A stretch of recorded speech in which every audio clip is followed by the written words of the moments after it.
I think. Well, there's gonna be a fish. If we wanted to. I'd love to go right there. Okay. Well, we gotta get the little guy out there first. Yeah, I got them both here.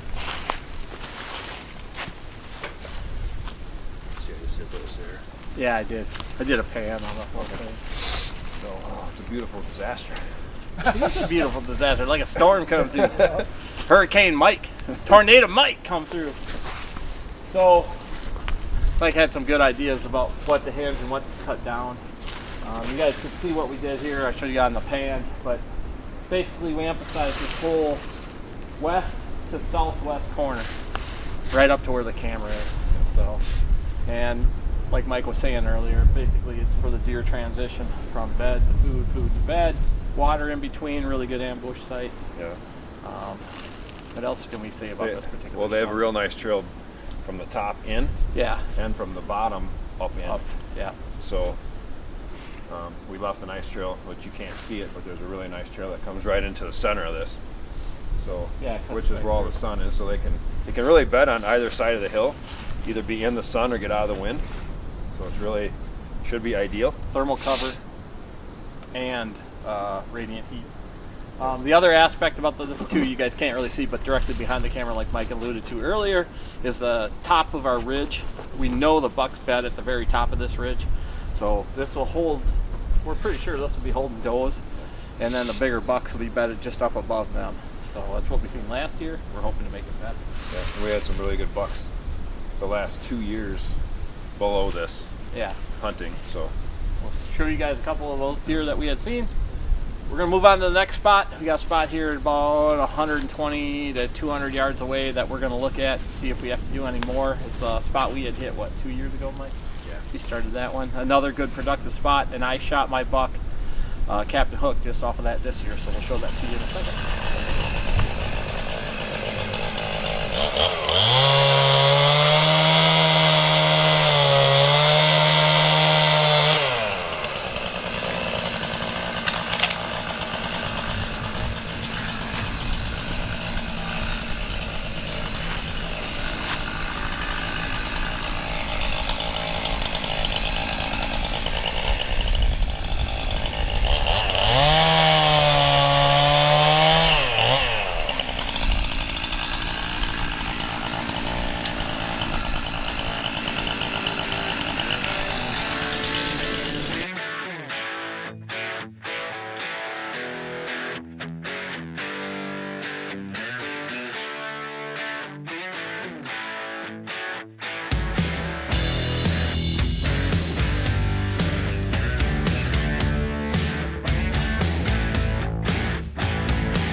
tall. Pretty tough. See, Yeah. especially once everything starts Clean it up. yeah.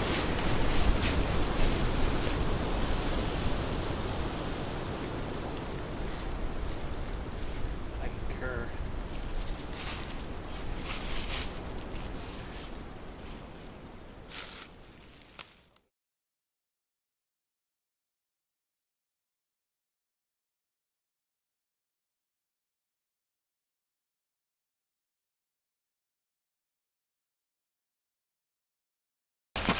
Two lock-ons in there. Yeah. Sorry. Yeah. Thanks, sir. All right. Well, you guys just seen the pan shot there. Time for a little water, but you guys see the mock we have here currently. Actually, the tree right behind it is where we're actually going to put the stand location. We'll put a double up in there for camera guy also. But these deer like to transition right directly through here. We got the opening on their main trail that they normally would transition through. We left that. They also cut down straight across the top edge of this bedding area. This should be a great morning set. This is a morning only stand location is what we're thinking. So October 20th and later probably. So that being said, I don't know, Mike, how many trees do you think we cut? 2. Plus a 0 behind that. And leaned them all over downhill. 25. Basically, when you get down to deer height, you can't see through this. So it's either going to make the deer transition east or west of this thick area. They may end up laying down in it a little bit too, but it's going to make them transition east and west of it. They'll have to make a choice, and we'll be able to call to them either way and probably bring them to us if they're on the west side of it. That's the plan here. Hopefully it'll work out. Stick around. We'll show you guys later in the season how to do. That'll work. Not that long in case we needed that. We do, but we can do that later. All right. Well, that was a successful day. I got 2 of the bedding areas emphasized. Well, kind of created a transition. Big old gobbler on the hill. See that gobbler? Let's go after him. No, it ain't season yet. A couple of them. But anyhow, so we got that one bedding area on the west side emphasized, which we think will be real productive. Actually add to that. Also help the deer transition from bed to food, food to bed. And maybe get a couple of the bigger bucks to stay on this side again. And then the other project that we did, Mike had a really good idea. I had a monoculture of maples that I didn't like, and we've talked about it for quite a few years. Showed you guys over the time that we were probably going to do something sooner or later, so this year we just said heck with it and we did it. So kind of basically made the deer make a choice when they're coming from their food to their bed or bed down. They either have to go on the east side or the west side of this transition. So creating deer movement the way we want. That's a theory. That's a theory. Plus it gives us another stand location. Right. And that's a big one. I don't think we're going to put water there. We will put a mock there. And then we have one other project we'll show you guys later in the year. We were talking about on the way down off the ridge. Put in another water hole, kind of up higher, and it will definitely be a morning spot. It's probably way too close to bed to try and get in there in the evening. Yep. So it'll definitely be a great morning spot, and that gives us, if we're seeing more deer on the east side of the property than on the west side of the property, we can hunt high and low in the morning and probably see different bucks. Just based off of that, we've noticed on our properties that sometimes a lot of the bucks will stay high and some will stay low. Some will stay east, some will stay west. With small properties, and you lay your property out properly. Force the movement. Force movement. Get them to go where you want. Yep. So we appreciate you guys watching Small Property Layouts, the Obsession Podcast every Saturday. Stick with us. We're gonna have a bunch more stuff coming this year. We get a chance. Blue Collar Bucks. Blue Collar Bucks on the Facebook. Check it out. Yep. Join it up. Get it. What do we do there? It's everyday hunters, men and women doing what they do, being proud of it, and no bashing, or I will throw you off of it. Ixnay. We'll see you guys later.